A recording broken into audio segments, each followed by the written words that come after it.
বাংলাদেশের জামাত ইসলামী বাহারসরা ইউনিয়ন কর্তৃক আয়োজিত আজকের কর্মী সম্মেলনে উপস্থিত সম্মানিত সভাপতি, সম্মানিত প্রধান অতিথি, সম্মানিত বিশেষ অতিথি, প্রাণের চেয়ে অধিক প্রিয় বাহারসরাবাসী, আসসালামু আলাইকুম ওয়া রাহমাতুল্লাহি ওয়া বারাকাতুহু।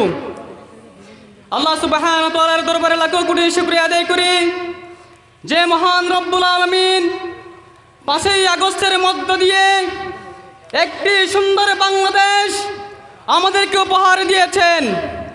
সাথে সাথে স্মরণ করি বিশ্ব মানবতার মুক্তির দিশারি হযরত মুহাম্মদ রাসূলুল্লাহ সাল্লাল্লাহু আলাইহি ওয়াসাল্লামের সম্মানিত উপস্থিতি।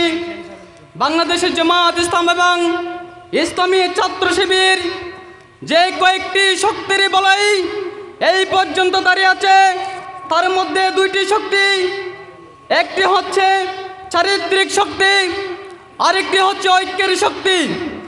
এই দুইটি শক্তি দিয়ে বাংলাদেশ জামাত ইসলাম এবং ইসলামী ছাত্র শিবির কণ্টিকাকীর্ণ সময়ের মধ্যে দাঁড়িয়ে আছে।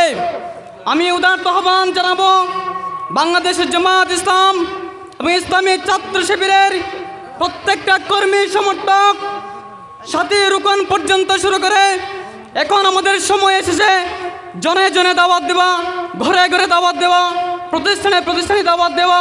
16 বছর পর্যন্ত আমাদের সেই সুযোগ হয় নাই, এখন আমাদের সুযোগ হয়েছে, কাজ করার সুযোগ হয়েছে। সেই কাজ করার আহ্বানটুকু জানিয়ে সবাইকে ধন্যবাদ জানিয়ে আমার বক্তব্য শেষ করছি। আসসালামু আলাইকুম রহমতুল্লাহ।